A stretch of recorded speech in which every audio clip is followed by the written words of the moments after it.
Okay, so this is our first episode.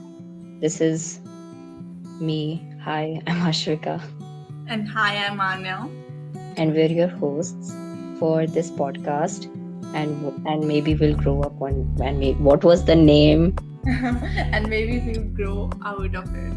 And maybe we'll grow out of it. I'm sorry, this is a very long name. It's not like we don't know what the name is. Don't judge. Let's move on. So, yeah. Question is, why are we here? Why did you click on this link? By the way, I'm already grateful that you clicked on this link. But why are we here? We need to answer that, right? So, long story short, the quick answer is that we both are anime nerds. And what do you call those anime nerds in Japan? Otaku. That we are that.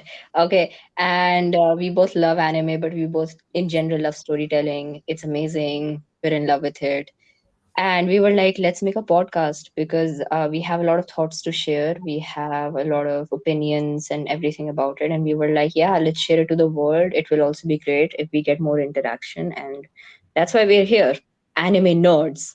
Yeah, but before any of the non-anime fans decides to leave, they're like, we don't want to listen to these nerds, and it's gonna be all like anime, and we don't like anime. I think you should hear us out first. Yeah. First of all, we'll also be talking about a lot of books, series, movies, and shows that we watch. And second of all, we're gonna talk about the reason why we adore anime so much. Yeah. And maybe if you listen to our stories, you will also end up liking it, or at least understand the reason why we like it. So maybe you should stick around for a bit more. And also, for someone new to the anime, we'll be giving recommendations by the end of the video. So yeah, that. Yes. Also, to the new people who think that anime is a genre, it is not a genre. Let me clear that up. It is a medium, okay? You can get everything you want in an anime. It's not just Naruto, One Piece, all that funny, fun. It's not, no, no, no. You have a lot of stuff. You'll get there. It'll be amazing. Just stay, okay? Okay, now we just sound desperate. Anyways, let's move on. So, let me lay out a groundwork. What is this? This episode is probably going to be fairly short, even though it doesn't feel short to me at this point.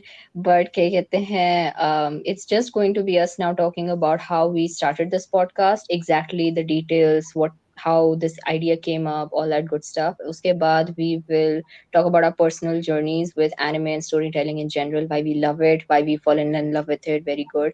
And we will end this episode with, I think, nine recommendations. Nine, no, six recommendations. Yeah, Yes, six recommendations. And please. yeah, then we'll say tata bye bye. So, Anya, go. Okay. So on to our first question. Why did we start this podcast? Like, what is our reason? So, it all started from Avatar: The Last Airbender. Yeah. Many of you might know it. Some might not, but yeah, I know it's not an anime, but that is where both of our conversations started. Like, we actually used to talk about the anime and the plot and the series and all that. And we realized that our conversations were getting more deep and long, and we were uh, going more in depth and stuff. So we just decided that, why not just say, just make a podcast, and Mhm. you say all these conversations here and like share it with you guys. And yes, it is not a spontaneous idea. We thought about it for quite a long time, like around, it has been years now. So yeah. Yeah.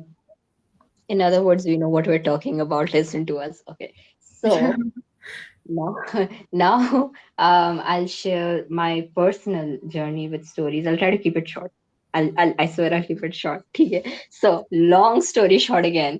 Um, I really like stories. I've liked it as a since a kid. But kya kehte hain, as I grew up, I saw, so ironically, Avatar: The Last Airbender is the first story or show or whatever that I watched where I saw it, and I actually started speculating it in a more deeper manner, which is also how our both of our conversations also stemmed from, because I had some thoughts to share, and then Anya would also start thinking, and our back and forth would continue.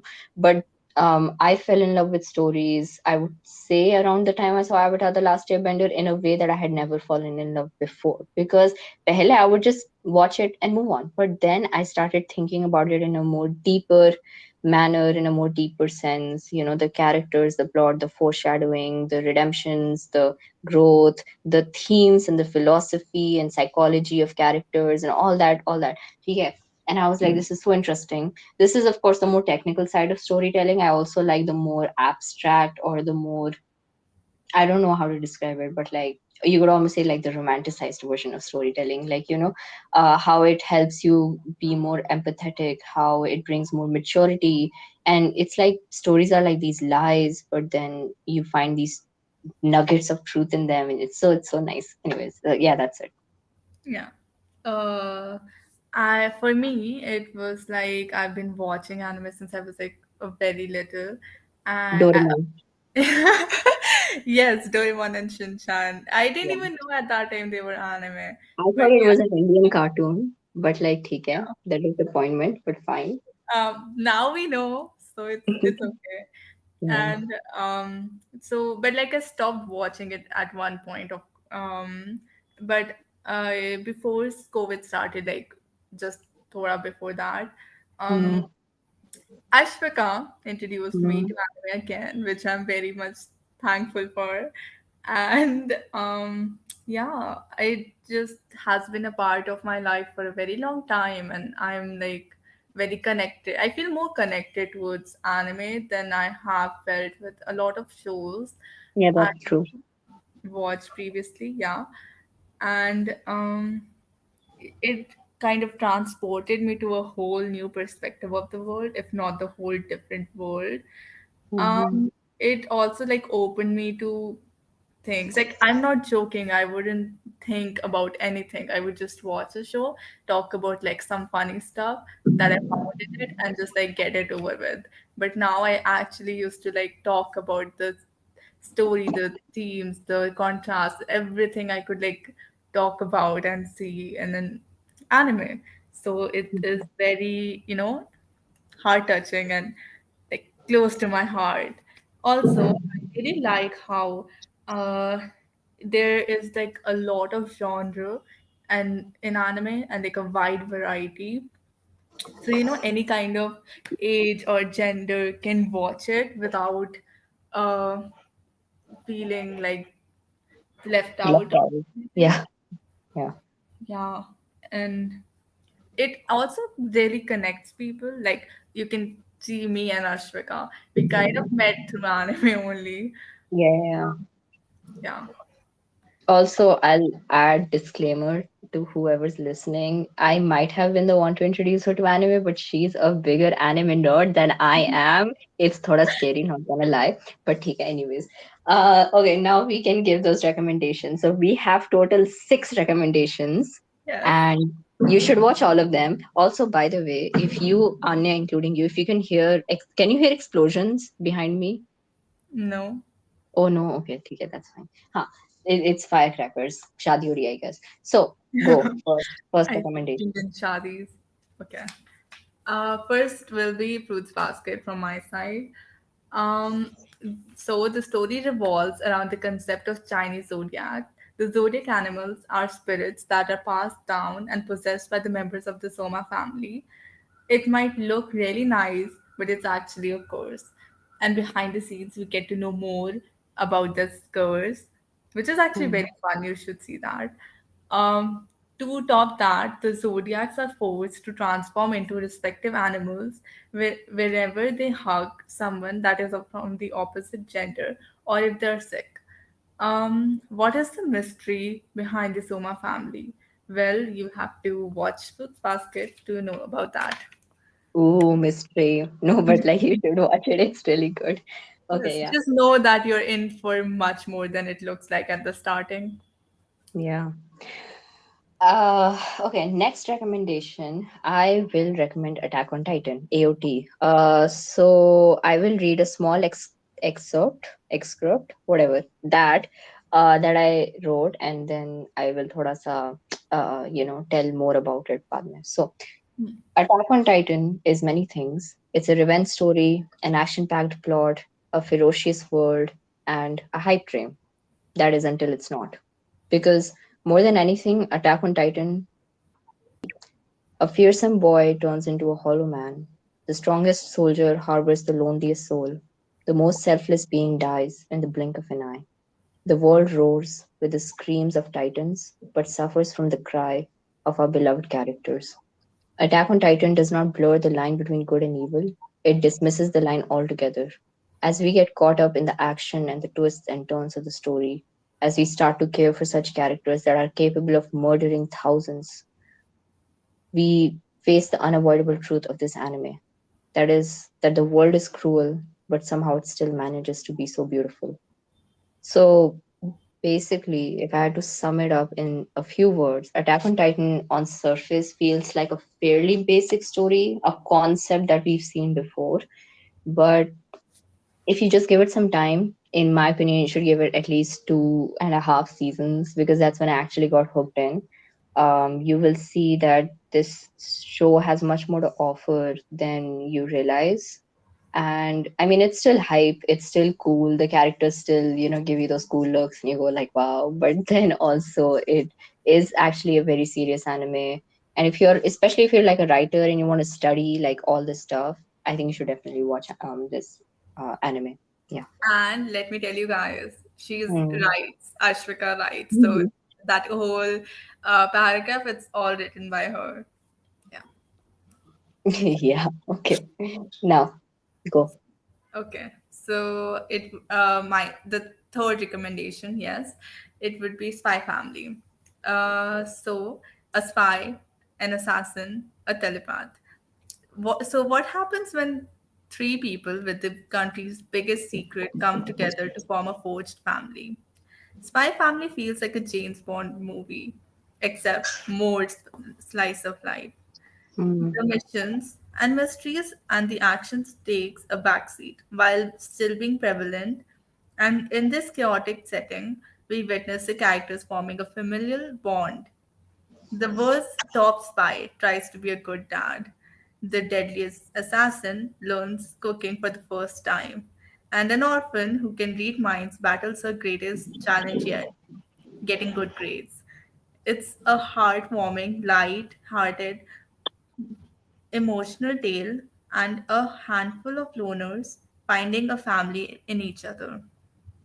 It's very comedic and you will find it fun. You should watch it with your family. So yeah, wholesome. Yeah, it's very family friendly, it's very comedic, it's nice, Yeah. especially Anya. Anya's nice. I just had to say that. Anyways, okay. Uh, Next. So, third recommendation. Third, Fourth. fourth. Yeah. Oh, fourth. Yeah, yeah, yeah. See, this is why I drawn to that. So, Cowboy Bebop. Let's change things up a little bit. Okay. So imagine this, a noir space opera setting, following a bounty hunter, a tired old man, an eccentric scientist, a talking dog, and a lady running from law, while having a jazz soundtrack scored by one of the most famous composers in the anime industry. A wild combination, right? Well, this episode shows this episodic show falls no short in terms of its wildness and chaos. It has very entertaining plots, with the characters being the heart of the story.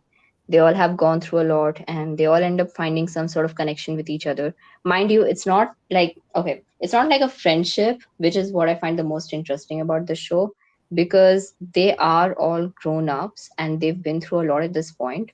They also they don't change much as the show goes on. We just get to know more about their pasts. I think what is interesting is, of course, the setting is very unique and the score and whatever. But even though it poses as a fairly lighthearted show on the surface, it's much more deeper as you again just keep on watching.